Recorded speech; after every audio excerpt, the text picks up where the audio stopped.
Fala pessoal, nesse vídeo a gente vai falar sobre o MetaHumans, na verdade sobre um geral, né, de criação de personagem. Isso porque recebemos, né, algumas questões aí referente como que esse programa vai impactar na criação de personagem, se o pessoal vai perder o emprego por causa disso, se eu não vou mais poder criar nada realista, porque agora, né, a gente já tem uma ferramenta que cria isso realista. Então tem várias dúvidas aí, principalmente de quem está iniciando, né, na área e quer ser artista de personagem. Então vou passar um pouquinho da minha ideia, né, o que eu penso sobre isso. E espero poder esclarecer aí algumas dúvidas de vocês também. E aqui a gente tem então o MetaHuman, né, que foi lançado recentemente pela Epic, né.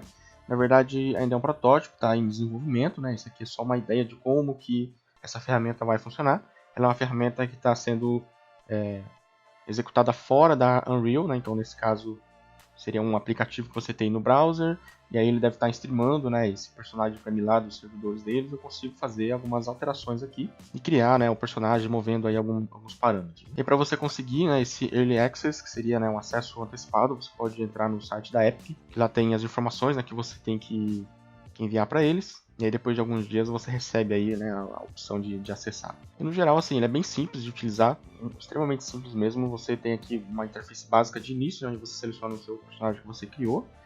Você dá um Edit Selected para conseguir editar ele. Então, assim, no geral, a gente tem muitas opções aqui dentro, tá? Bastante opções, assim, de fazer as modificações. Você tem a ideia desse sculpt, né, que é as bolinhas aqui você consegue movimentar e tudo mais. A movimentação geral aqui você consegue mover uma área inteira, o blend, né, que você consegue fazer o blend entre os personagens que você escolheu aqui. Então, por exemplo, quero o nariz mais para esse cara aqui, quero a boca mais para esse outro cara aqui, e assim a gente vai fazendo as modificações. Você também tem várias outras ideias aqui de pele, né, tipo de textura de pele que você pode alterar. Ele vai alterando ali normal map, olho, dentes, várias opções. No geral, assim, ele tem bastante coisa, mas ainda assim é bastante limitado, né? Justamente porque acredito que seja um protótipo e várias coisas devem estar sendo desenvolvidas ainda para esse software aqui. Sobre a precisão de você criar alguma coisa aqui dentro, ele não é 100% preciso, tá?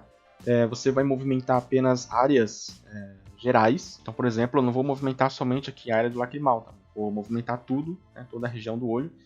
Então, por exemplo, esse aqui é um likeness, né, que um colega meu passou uma foto aí, eu estava fazendo aqui para tentar chegar no rosto dele, mas assim, não é tão preciso.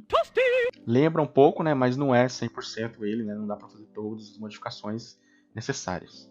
Mas assim, eu acredito que mais para frente, né, isso aqui vai ter updates, vai ter atualizações aí para poder melhorar essa ideia de criação e vai ficar muito mais preciso. Isso é só uma questão de tempo mesmo. Aí assim, uma outra coisa também é referente, né, ao mercado em si de personagem, que eu vejo bastante gente falando, já vieram comentar com a gente, qual é o impacto que isso vai ter na indústria de personagem. Agora eu não vou mais poder criar personagem realista porque a Unreal já faz isso. Então, na verdade, tá, na minha ideia, eu acho que isso não vai acontecer, não vai ter esse impacto todo que estão falando de as pessoas pararem de fazer personagem, como já aconteceu também em outras áreas, né? Área de animação, quando lançaram o Motion Capture, é, ou qualquer outra área aí que a gente tem dentro do 3D, que sempre que lança uma ferramenta, né, geral já começa com essa loucura de, pronto, perdi meu emprego. Então, na verdade, isso acho que não vai acontecer, porque já existem outros softwares, né, que fazem isso. Por exemplo, você tem o Character Creator, que você pode fazer muito mais coisas do que aqui dentro do MetaHuman. Você vai modificar os parâmetros lá também, né, modificar com muito mais precisão. Você tem roupas, você tem animações, movimentos, os blend shapes, você pode importar o seu modelo lá dentro, né? Você pode criar a sua base mesh, você pode criar as suas roupas lá dentro, as suas texturas você importa, você pode fazer várias coisas, depois você exporta ele para algum outro software e pode fazer as modificações, sei lá, no ZBrush ou no Maya, ou qualquer outro lugar que você for utilizar. Também tem o Fuse, né, que a Adobe adquiriu ele há um tempo atrás aí, e aí você consegue utilizar ele junto com o Photoshop e segue a mesma ideia. Você vai modificar o personagem, você vai colocar roupa, você vai fazer as animações, tem até render, você consegue colocar ele dentro do Photoshop lá para fazer algum conceito de personagem em cima, ou você pode exportar um OBJ e utilizar no software. Então assim, já existem vários outros softwares que já fazem esse trabalho e nem por isso a indústria em si do personagem caiu, tá? E assim, também é importante lembrar que se você trabalha, né, numa indústria grande, né, numa empresa grande de personagens, é importante saber que eles utilizam Base Mesh. Por exemplo, imagina o Call of Duty ser feito do zero e não reutilizar nada dos outros Call of Duty que já existiram, né? Na verdade, isso não acontece. Você tem que reutilizar, as coisas são aprimoradas. Você não vai fazer, por exemplo, uma arma e não vai usar ela nunca mais. Se ela vai aparecer de novo, você melhora ela, você utiliza, você usa de base mesh. Não só você utilizar coisas de jogos passados, mas também hoje você utiliza o scan. Você escaneia o rosto, você modifica, cria topologia, cria textura, né? E ali está a pessoa. Você não vai ficar modelando do zero só porque você tem esse preciosismo de não querer usar base mesh, tá? Na verdade, isso acontece. É bem normal, né? Ainda mais hoje em dia, com mais tecnologia, mais isso vai acontecer. E assim, independente, né, de você utilizar uma base mesh, né, de um software, ou se você escanear uma pessoa para poder reutilizar ali o rosto dela como base, você tem que saber workflow, né? Você tem que saber todo o processo de trabalho, porque você tem que saber modelar. Como é que você vai limpar o scan se você não souber modelar, né? Como é que você vai deixar esse scan harmônico ali, depois da limpeza, se você não entender, por exemplo, de anatomia? Como é que você vai texturizar se você não saber textura? Então, você tem que saber o processo para você conseguir utilizar as base meshes de uma forma mais correta, né, que seria. Porque senão você vai ficar só mexendo parâmetros e não vai entender o que você está fazendo, tá? Então, é bastante importante entender que no mercado já existe essa ideia da base mesh, isso desde sempre, mas que independente de você utilizar ou não a base mesh, você tem que saber modelar um personagem do zero, para você conseguir ser contratado, né? Não é só mudar os sliders dentro do MetaHuman que vai fazer você um criador de personagem, né? Um character designer, por exemplo. E assim, uma coisa que eu gosto, né, de fazer quando sai esse tipo de ferramenta, trazendo ela, né, para um lado mais positivo, para o que isso pode me ajudar a entender a ferramenta e usá-la a meu favor, que seria você estudar essa ferramenta, não só aqui dentro, eu estou falando estudar, mas não aqui em si, dentro desse criador, porque aqui ele é bem limitado o que você pode fazer ou ver. Então é interessante você aprender a engine em si, a Unreal. É muito importante porque ela está sendo, né, um padrão do mercado, não só ela, mas também a Unity. E são engines que você tem que estudar para você conseguir aí entrar na área de jogos, né, um pouco mais confortável com o que a gente já tem no mercado. E aí a ideia seria você utilizar, né, a Unreal, que no caso eles já liberaram aqui pra gente, né, uma base, né, dos personagens aqui dentro da Unreal. Você pode até fazer algumas modificações dos materiais e tudo mais. E eu gosto de usar isso a meu favor da seguinte maneira: eu venho aqui dentro da Unreal e começo a estudar o que esse cara tem que deixa ele, por exemplo, realista, né? O que eu quero, o que ele tem aqui que está deixando ele tão realista assim a ponto de não conseguir fazer algo assim, e o que eu tenho que fazer para conseguir um modelo, né, nessa qualidade aqui. Então é importante você, por exemplo, vir aqui na Unreal, vem aqui nos modelos, né, nos materiais, por exemplo, aqui, né, você pode abrir o material, ver aqui todos os parâmetros, modificar para entender o que eles mexem. Aqui, por exemplo, você tem as texturas, então, abre a textura, vê, ó, por exemplo, como que foi mapeado esse corpo aqui. É bem interessante pensar nessa ideia de otimização de UV, né? Como que eles colocaram aqui a UV para poder fazer esse mapeamento inteiro só para o corpo e assim conseguir uma resolução legal. Você pode também olhar as texturas, quais são as texturas que ele usa. Então, no caso, você tem o corpo, um base color, né? Você tem uma máscara aqui, onde você tem a parte de roupa íntima, você tem a normal map, roughness, você tem o mapa de cavidade. É legal também você entrar dentro do shader, né, e dar uma olhadinha o que eles fizeram aqui, quais nodes que eles estão utilizando para poder dar essa cara aqui, né, no material. E aí estudar cada um desses nodes aqui, por exemplo, né, por que a Diffuse tem esses nodes aqui, seria o Base Color, Specular, Roughness também. No geral, assim, eu acho que está bem simples, esse material é bem tranquilo de entender.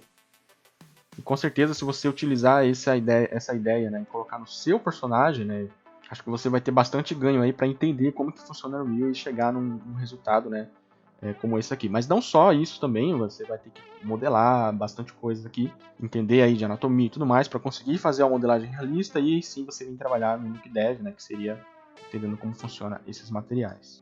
Uma coisa no Unreal que é bem legal de você estudar é que você consegue exportar os modelos, né? Então você consegue abrir outros programas. Por exemplo, eu posso vir aqui, né, sei lá, deixa eu pegar aqui os tênis, que seria os shoes, ou nesse caso, né, os casual sneakers. Aí você tem aqui os modelos, né, os dois modelinhos do tênis ali. E aí você pode utilizar o botão direito, vir em Actions, e aqui dentro tem Export. Então aqui eu vou exportar, né, esse material, melhor esse modelo. Aqui tem algumas configurações que você pode utilizar ou não, aí vai de você, vou dar um Export. E aí, por exemplo, aqui eu vou utilizar o Maya mesmo, você pode abrir no Blender, você pode abrir em qualquer outro software. No meu caso aqui, eu vou utilizar esse FBX que a gente exportou. E aqui dentro do Maya a gente tem, né, esse tênis que a gente exportou da Unreal, então você vê que ele é bem detalhado, tem bastante coisas modeladas. Você também tem aqui a ideia dos LODs. Então, por exemplo, aqui eu posso retirar esse cara, dar um Shift P, deletar o restante. E esses caras também eu vou dar um Shift P para retirar ele dentro do grupo. Aqui ele acabou movimentando por causa do rig, né, que tinha antes. Vou só dar um unlock para destravar. E aí vou colocar em menos 90. Então aqui a gente tem, né, o LOD 0, que é esse aqui que tem mais polígono, LOD 1, que tem o LOD 2 e o LOD 3, que seriam, né, o que tem menos polígonos. E aí o que é interessante, a gente pode visualizar também para estudo a ideia das UVs. Então você vai selecionar o tênis, ó, você pode verificar as UVs, que parece que o LOD, né, ele é feito automaticamente, porque você percebe que a silhueta da UV não muda, né? Ó. Ela sempre é bem parecida, está sempre no mesmo lugar ali.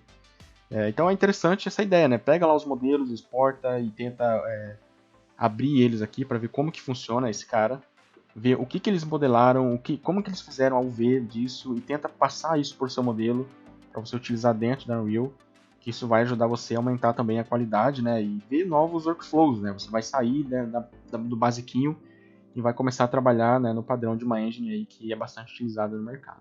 E você pode também fazer isso, né, com o rosto da personagem, então você consegue exportar ele, mas tem porém que quando você exporta aqui dentro da Unreal, né, para fora, você tem todas as informações do personagem sendo exportadas juntos, como por exemplo aqui os bones, se você vier aqui, ó, bones, all. Então você tem tudo isso aqui de bones sendo exportado junto com o seu personagem. Assim, no meu caso aqui, tá, ele trava quando ele abre em outro software, né, porque ele dá um bug na hora do rig. Então não recomendaria muito exportar esse rosto em si, porque ele vai travar. Se você quiser estudar o rosto, né, de como que ele é feito, né, para esse padrão, você pode utilizar aqui, ó, o Digital Humans. Então baixa esse cara também, que ele é gratuito, tá? Aí você pode estudar os materiais que tem aqui dentro, você exporta esse rosto, né, para dentro do Maya e você vai ver todos os modelos que compõem esse rosto e você vai conseguir ter uma ideia do que você precisa fazer para deixar esse rosto já de uma forma realista para funcionar dentro da Unreal. E também, né, ver os materiais que eles usam, não só isso, mas as texturas também, tá? Tudo isso para você conseguir criar alguma coisa aqui dentro da Unreal voltada, né, para esse tipo de workflow. E assim, essa ideia, né, da gente estudar Unreal seria mais, né, para a gente conseguir entender todo esse workflow de trabalho e utilizar, no caso, a MetaHuman a nosso favor, né? Por exemplo, se a gente é artista de personagem, ou você que trabalha fazendo assets, que trabalha fazendo design de roupa dentro do Marvelous ou qualquer programa aí, é uma opção de você vender os seus assets, você pode criar roupas, né, para esses personagens, armaduras, tipo de cabelo, tipo de barba e tal.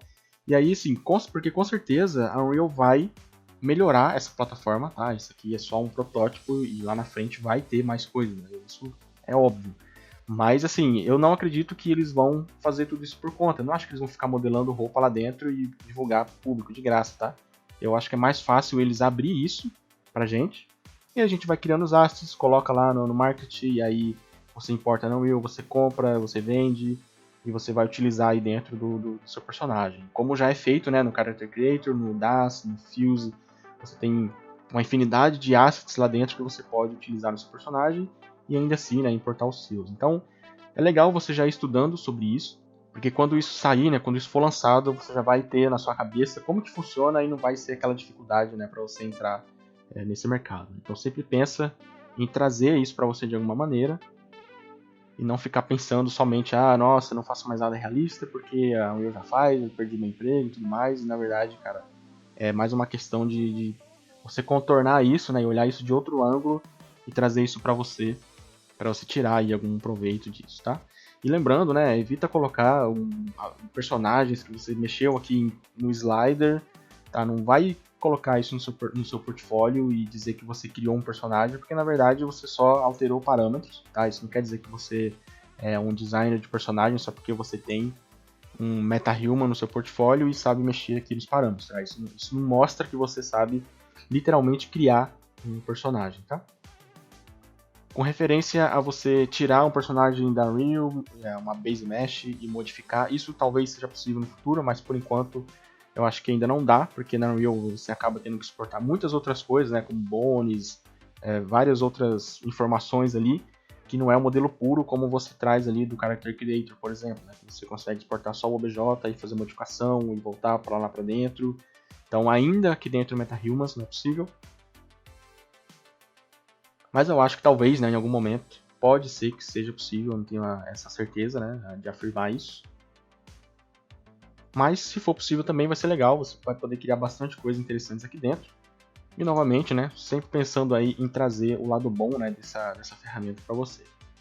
Sobre colocar isso aqui, né, esses personagens em algum tipo de jogo, talvez seja possível, mas como eu disse agora há pouco, ainda está em desenvolvimento, né? Por exemplo, aqui a gente tem alguns LODs, então, ó, né, imagina esse LOD 7 aqui, bem levinho, né, no seu PC, rodando ali. Óbvio que isso aqui é para ver de longe, né? Muito, muito, muito, muito longe mesmo, bem longe.